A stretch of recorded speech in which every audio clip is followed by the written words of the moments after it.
예수는 그리스도. 예수 그리스도라는 이름은 예수가 곧 그리스도. 히브리어로 이스라엘 말로 메시아라는 뜻입니다. 예수라는 이름 자체에도 하나님은 구원이다 라는 뜻이 있습니다. 이스라엘에 가면 많은 예수들이 있습니다. 이름이 예수예요. 예수와 발음이 조금 예수와에 가깝습니다. 예수. 우리 한국에서는 예수라고 하는 똑같은 이름이 이스라엘에 가면 많이 있어요. 뜻은 하나님은 구원이다. 구원자입니다.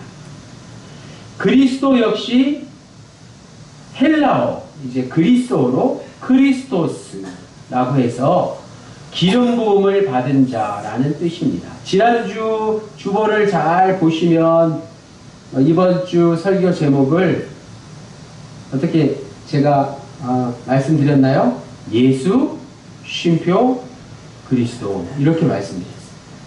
오늘 설교 제목은 주보에 뭐라고 나와 있죠? 예수는 그리스도. 그러면 여기서 쉼표가 동격의 뜻입니다. 앞뒤로 같다는 뜻이에요.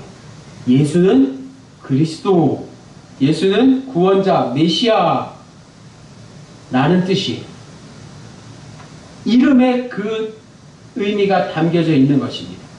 그런데 똑같은 구약을 믿는 유대교, 지금 이스라엘의 대부분 사람들은 예수를 믿지 않잖아요. 배척하고, 아니면 예수를 이스라엘 역사에 등장했던 여러 예언자 중에 한 사람 정도로만 취급을 합니다. 왜 그럴까요? 예수를 그리스도로 인정하지 않기 때문이죠. 그냥 예수는 예수일 뿐이지 그리스도라는 저 뒤에 말이 붙지 않습니다. 자, 그렇다면 오늘 우리가 예수가 과연 참된 그리스도인지 구원자인지를 다시 한번 우리에게 스스로 질문해보고 그 질문에 답을 할 수 있어야 할 것입니다. 그래야지 예수를 그리스도로 인정하지 않는 유대인들과 또 예수를 믿지 않는 사람들에게 예수 그리스도를 전할 수 있지 않겠습니까? 예수가 왜 그리스도인가? 예수가 왜 그리스도인가? 예수가 왜 인류를 구원할 자인가? 예수가 과연 메시아인가? 라고 질문한 최초의 사람이 누구였을까요? 성경에 보면, 복음서에 보면 마태복음 4장, 누가복음 4장에 예수가 그리스도인지를 물어본 사람이 아니라 존재가 나오는데 바로 사단 마귀였어요. 공생의 시작 전 예수님이 광야에서 사단에게, 마귀에게 세 가지 시험을 받을 때 예수가 그리스도인가 물음표, 이 질문을 받으셨습니다. 내가 만일 하나님의 아들이거든, 내가 만약 하나님의 아들이거든, 이게 내가 그리스도이면 돌을 떡으로 만들어라, 성전에서 뛰어내려라, 그리고 세상 모든 만물을 내게 줄 테니 나에게 절해 보아라 라고 예수님을 사단이 유혹했지 않습니까? 내가 만일 하나님의 아들이거든, 이 질문은 공생의 시작뿐만이 아니라 예수님의 공생의 마지막 십자가에 달리셔서 죽음을 맞이하시기 직전에도 다시 한번 예수님에게 질문한 사람이 있습니다. 저가 남을 구원하였으니 만일 하나님이 택하신 자 그리스도라면, 예수가 그리스도라면 자기 자신도 구원할지어다. 로마 병사들과 예수를 조롱하는 많은 유대인들이 예수가 그리스도인지를 예수님의 공생의 시작부터 끝까지 질문했다는 것입니다. 오늘 본문은 베드로의 입술을 통해서 예수님이 그리스도인이심을 고백했다는 점에서, 그리고 베드로의 그 놀라운 예수님이 그리스도이심을 고백하는 신앙 고백 위에 그 신앙 고백을 들으신 예수님께서 교회를 세우시겠다고 말씀하셨다는 점에서 매우 큰 의미가 있는 성경 말씀이죠. 우리가 잘 아는 마태복음 16장 16절 말씀. 주는 그리스도시요 살아계신 하나님의 아들이십니다. 베드로의 그 놀라운 신앙 고백이 나온 말씀입니다. 오늘 본문의 배경과 정황을 다시 한번 살펴보면서 오늘을 사는 우리는 베드로처럼 예수님의 제자로서 주님을 향한 나의 신앙 고백과 주님 주신 사명을 어떻게 감당해야 할지 생각해 보겠습니다. 이제 예수 그리스도는 우리에게 물음표가 아니라 느낌표라는 것이죠. 처음에 예수 쉼표 그리스도에서 예수 그리스도 물음표, 그리고 이제는 예수는 그리스도시다라는 느낌표, 나의 신앙 고백이 있어야겠습니다. 평소 갈릴리에서 활동하시던 예수님은 오늘 본문의 배경이 되는 빌립보 가이사랴로 이동하십니다. AI가 그려준 저 그림이에요. 빌립보 가이사랴는 갈릴리에서 북쪽으로 40km 정도 떨어진 곳에 있는데 헤르몬 산기슭에 위치한 이방인 도시였습니다. 이방인들이 많이 살았어요. 저 멀리 보이는 흰 눈 덮인 산이 헬몬 산 같죠. 또 가이사랴에는 빌립보 가이사랴에는 거대한 동굴이 있었는데 막 폭포가 지금 흐르고 있습니다. 이 지역을 먼저 점령했던 이들은 그리스인들이었어요. 그들이 동굴 주변에 저 보이시죠? 큰 신전을 세우고 이방인 신들에게 절을 했습니다. 그리고 요정들과 많은 창기들이 저기에서 제사를 드렸습니다. 물론 우상들에게 제사를 드렸죠. 그 후에 주전 20년 전, 예수님 오시기 20년 전에 BC 20년 분봉왕 헤로담이 로마의 아우구스투스 황제로부터, 로마 제국의 황제로부터 가이사랴 빌립보 이 지역을 하사받아서 이제 이스라엘의 땅이 되었습니다. 헤롯의 영토가 되었습니다. 그리고 분봉왕 빌립이, 헤롯의 뒤를 이은 분봉왕 빌립이 도시를 크게 더 넓히고 확장해서 로마 황제 티베리우스에게 헌정했는데, 그때 로마 황제 가이사랴에다가 자신의 이름 빌립을 붙여서 빌립보 가이사랴, 거꾸로 해도 괜찮아요? 가이사랴 빌립보라고 부르게 되었어요. 굉장히 역사가 깊은 도시입니다. 지금도 성지순례 때 가보면 저런 흔적들이 남아 있습니다. 로마 황제에게 바쳐진 도시답게 황제를 신으로 숭배하는 신전과 조각들이 곳곳에 가득하고, 또 분봉왕 빌립이 가진 권력을 과시할 수 있는 당시에 그 정치적인 힘이 얼마나 강력한지 한눈에 볼 수 있는 곳이 가이사랴 빌립보가 바로 그런 곳이었습니다.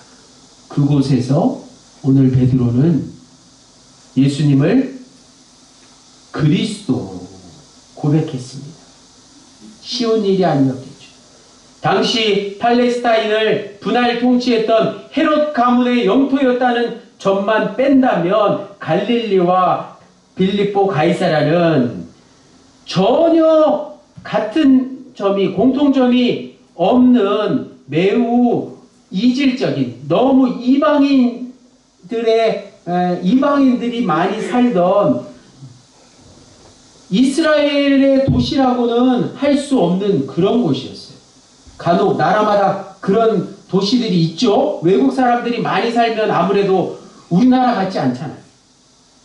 사는 사람도 그렇고 그들의 종교도 그렇고 생활 양식도 모두 이방인들의 것으로 달랐습니다. 게다가 예수님의 사역이 주로 갈릴리와 예루살렘을 중심으로 이루어졌음을 감안한다면 주님께서 제자들을 데리고 빌립보 가이사랴로 가셨다는 것은 무언가 의도가 있었다는 것입니다. 주님께서는 일부러 제자들을 데리고 가이사랴 빌립보에 도착하셨던 것입니다. 세상을 움직이는 모든 세속 권력을 경험할 수 있는 저 화려한 도시를 보여주시고 그 한복판에서 주님은 제자들과 이런 대화를 나누기 시작하셨습니다. 제자들에게 처음 질문하신 내용은 13절에 사람들이, 즉 세상 사람들이 인자를, 나를 누구라 하느냐, 사람들이 인자를 누구라 하느냐라고 물으셨습니다. 그러자 제자 중에 하나가 이르되 더러는 세례 요한, 더러는 엘리야, 어떤 이는 예레미야 선지자 중에 하나라 하나이다.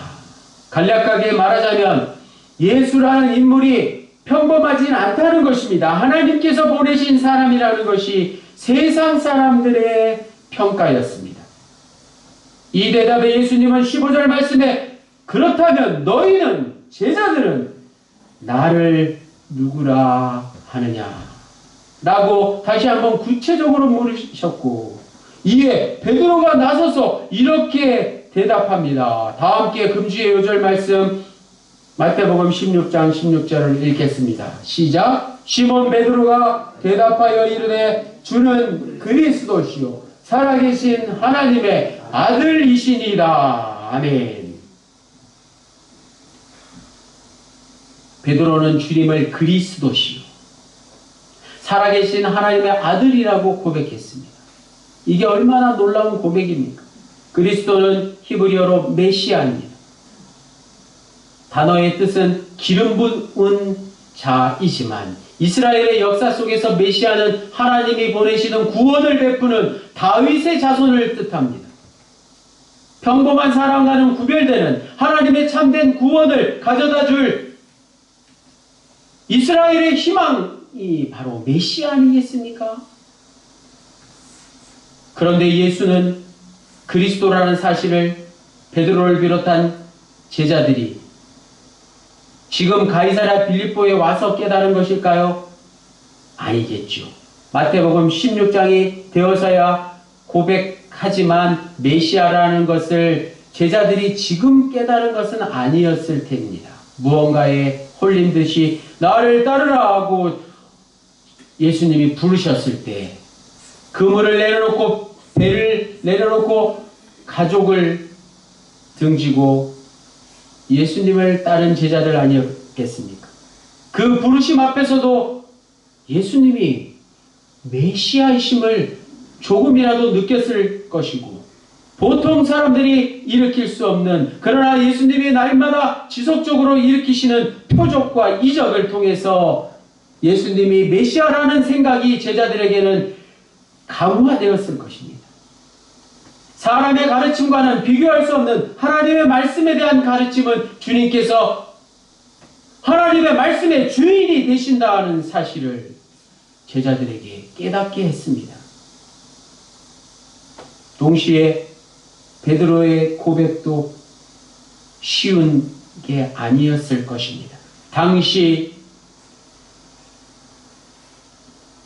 여호와 하나님께 기름 부음을 받고 선지자를 통해서 기름 부음을 받고 하나님의 아들이라 칭송받을 수 있는 대상은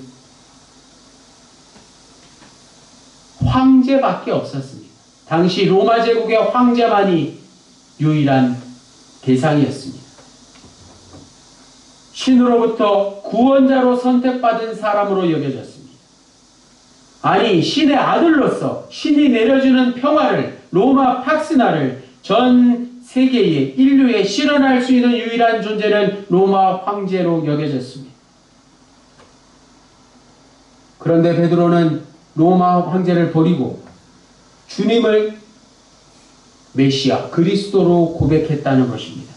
주님을 따라 이방 지역을 40km나 걸어서 이동한 후에 저 휘황찬란한 가이사라 빌립보의 모습을 보고도 그 황제의 도시에서 세상을 움직이는 모든 권력이 다 모여있는 그곳에서 한낱 선지자에 불과해 보이는 예수를, 방랑자, 떠돌이, 젊은 랍비 예수를 그리스도요, 메시아요, 하나님의 아들이라고 고백했다는 사실입니다. 이건 정말 놀라운 신앙의 고백이지 않겠습니까? 마찬가지. 베드로의 신앙 고백도 중요하지만 사실은 오늘 내가 예수를 누구라고 생각하고 어떻게 고백하는지가 훨씬 더 중요할 것입니다. 너는 나를 누구라 하느냐? 나는 주님의 질문 앞에 나는 무엇이라고 대답하겠습니까? 오직 예수가 나에게 유일한 구원의 소망이요 내 인생의 주인이시고 나에게 가장 좋은 것을 주시는 분이시라고 고백할 수 있어야 하지 않겠습니까? 눈을 씻고 찾아봐도 하나님의 존재 자체를 발견할 수 없는 그 이방 우상의 땅 빌립보 가이사라에서 살면서 베드로가 고백했듯이 이 대한민국이라는 조그만 땅덩어리 속에서 그것도 시골에서 또 한 걸음만 나아가면 철저하게 자본주의의 물질에 종속된 현대를 살아가는 오늘 우리가 예수를 그리스도요 하나님의 아들이라고 진정으로 고백할 수 있을까? 오늘 다시 한번 이 말씀을 깊이 묵상해 봅니다. 그런데 오늘 본문은 베드로의 신앙 고백이 위대한 것으로 끝나는 게 아니라는 사실입니다. 오늘 설교의 핵심은 지금부터입니다. 19절 말씀, 내가 천국 열쇠를 내게 주리니. 천국 열쇠를 베드로에게 주신다고 주님이 말씀하셨습니다. 그 뒤에 말씀은 곧 평안을, 구원을 주시겠다는 말씀입니다. 그 뒤에 말씀에 너무 조목조목 신경 쓰지 마십시오. 구원을 얻게 될 거라는 것입니다. 예수 그리스도가 선택한 한 사람 베드로에 대한 차별은 그렇죠? 특별 대우죠. 나머지 제자들에게는 주지 않으시고 베드로에게만 주시겠다는 건 차별 아니겠습니까? 베드로 자신에게는 은총이지만 나머지 제자들에게는 소외감을 느끼게 하지 않았을까요? 다른 제자들이 볼 때 천국 열쇠를 베드로에게만 주시다니 불공평합니다라고 생각하지 않았을까요? 다른 것도 아닌 천국을 들어가는 열쇠, 하늘나라를 여는 열쇠를 가진 특혜일 것인데 베드로가 자기 맘대로 누구만 들어가게 해주면 어떻게 합니까? 라고 볼멘 소리가 나올 법합니다. 이 본문 말씀이 많은 종교 지도자들에게 특별함을 부여하는 본문으로 쓰여지면 안 된다는 뜻입니다. 종교 지도자들의 권력과 횡포에 사용될 수 있기 때문에 그렇습니다. 다시 말해서 깨어있지 않으면 오늘 본문의 이 말씀 천국 열쇠를 가진 어떤 특별함은 많은 사람들에게 차별이 될 수 있다는 것입니다. 따라서 오늘 또 다른 성서 1과 로마서의 말씀처럼 로마서 12장 1절 말씀은 우리가 너무나 잘 아는 말씀인데 오늘 우리가 마태복음 16장 말씀과 함께 묵상해야 할 말씀입니다.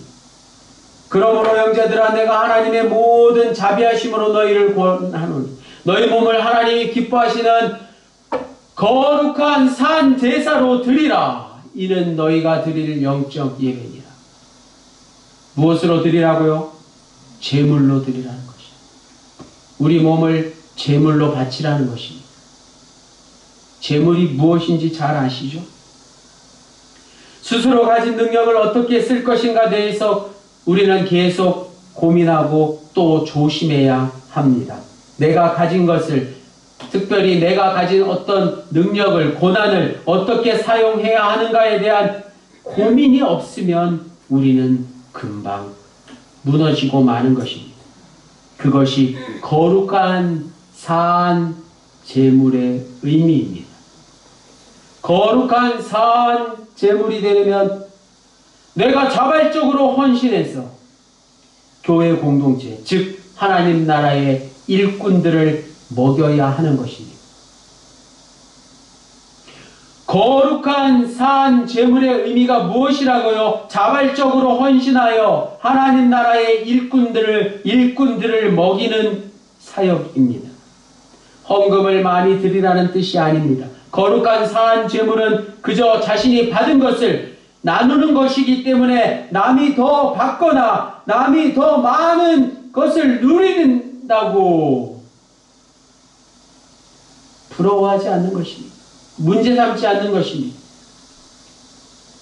그러고 보니까 누군가에게 특별한 재능이 있다면, 특별한 것을 누군가가 가지고 있다면 공동체 모두에게 큰 선물이 되는 것입니다. 내가 가지 않은 것, 내가 가지고 있지 않은 것을 우리 덕암명문의 군우님 중에 한 분이 가지고 계시다면 나에게도 큰 선물이 된다는 말씀입니다. 아름다운 음악을 연주하는 분이 계시면 그 음악을 통해서 모두가 하나님을 경배하고 찬양하는 은혜를 누리게 되지 않습니까? 저 밭에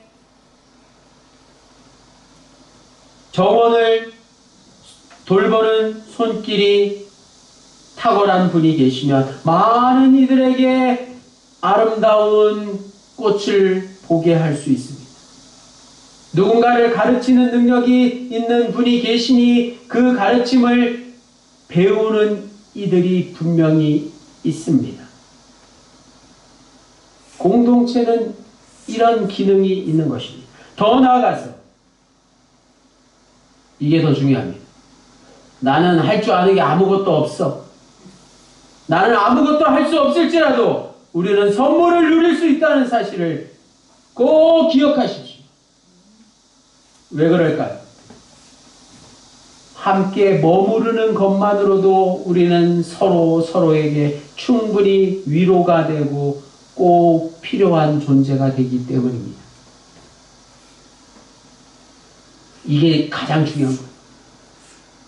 그냥 아무것도 할 줄 몰라도 공동체에 선물이 된다는 것입니다. 내 존재 자체가 공동체에 유익이 된다는 사실을 잊지 마십시오. 그러니 각자의 특별함은, 아니 각자의 존재의 소중함은 결국 거룩한 산 제물이 되기 위한 통로라는 사실입니다. 우리의 특별함은 뭐 특별할 것도 없어요. 우리 존재 그 자체가 하나의 지체로서 한 몸을 이루기 위한 일부라는 사실입니다. 이런 마음으로 베드로에게 맡겨진 천국 열쇠를 다시 한번 생각해 보겠습니다. 열쇠를 손에 쥔 베드로는 그 열쇠를 책임져야 합니다. 필요한 때 그 열쇠를 사용하도록 늘 깨어 있어야 합니다. 열쇠를 잃어버리지 않도록 주의를 기울여야 합니다. 오히려 더 귀찮아진 거예요. 더 일이 많아진 거예요. 지킨다는 것은 깨어있는 일이고 준비해야 하는 일입니다. 남모르게 부단히 노력해야 되는 사명이 베드로에게 주어진 것입니다. 그게 바로 섬기는 사람의 몫입니다. 한 사람에게 내려진 직분이 동시에 공동체의 모든 이들에게 꼭 필요한 일이라는 사실입니다. 그래서 무슨 직분이 다 정해져 있잖아요. 부교님이라고 부르지만 사실은 그 앞에 재무부교님, 서기부교님, 봉사부교님, 성비부교님, 구역부교님, 신방부교님 다 다 붙어 있잖아요.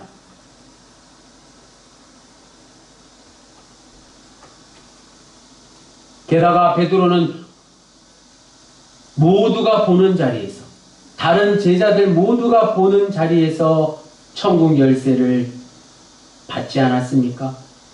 누구라도 천국에 가고 싶거든 베드로에게 가서 열쇠로 문을 열어달라고 말할 수 있게 되었다는 것입니다.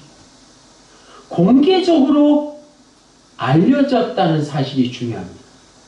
베드로는 급한 성격이지만 언제든지 가장 먼저 예수님께 사랑을 고백하는 솔직한 제자였습니다. 자신의 무름을, 무지함을 드러내는데 서슴없었습니다. 그러니 열쇠를 담당하는, 그 문을 열고 닫는 일을 예수님이 맡기신 것 아니겠습니까? 이제 예수 그리스도는, 예수 쉼표 그리스도, 예수 그리스도 물음표, 예수 그리스도 느낌표에서 베드로의 천국 열쇠의 의미를 깨닫고 난 후에 마침표가 되었습니다. 예수는 그리스도시다. 이걸로 충분한 것입니다. 세상 끝나는 날 예수 그리스도로 모든 것이 다 밝혀지게 될 것입니다. 베드로는 자신의 특권을 독점하는 대신 예수 그리스도를 전하고 알리는 일에 마침표를 찍지 않았습니까? 사랑하는 더감영문의 구루님들, 오늘 설교 제목은 너무 쉽지 않습니까? 예수는 그리스도. 그러나 거기에 네 가지의 문장 부호가 붙어서 그것을 통해서 우리에게 예수가 그리스도이심을 깨닫게 했습니다. 그리스도를 주로 고백하는 것은 다른 사람보다 더 특별한 지위에 오르는 일이 아닙니다. 다른 사람들이 들어오도록 문을 여는 사람이 되는 일입니다. 베드로처럼. 주님의 은총은 나누기 위해서 내려지는 것이고, 결국 예수님처럼 우리도 베드로처럼 산재물이 되기 위해서 채워지는 것입니다. 이제 우리는 베드로처럼 예수를 그리스도로 고백할 뿐만 아니라 그 고백대로 낮은 자리에서 내 주위의 모든 이들을 섬기며 우리의 인생 다하는 그날까지 살아갈 수 있으시기를 주님의 이름으로 간절히 축원합니다. 아멘. 기도드리시겠습니다. 반석이 되시는 주님, 주님을 향한 정직한 베드로의 신앙 고백 위에 주님의 몸된 교회를 세우시고 또 오늘 우리를 교회의 지체로 불러주시니 감사합니다. 우리 각자에게 맡겨주신 은사와 직분을 나만의 특권으로 착각하지 않게 하시고 서로를 섬기고 아끼고 나누고 배려하고 사랑하며 하나님 나라의 문, 천국 문을 활짝 열어 나 스스로를 거룩한 산제물로 드리게 하여 주십시오. 우리의 은사와 재능과 섬김을 통해 더 넓고 풍성한 하나님의 나라, 하나님의 집을 이루는 더감영문 공동체가 되게 하여 주십시오. 모든 말씀 예수 그리스도의 이름으로 기도드립니다. 아멘.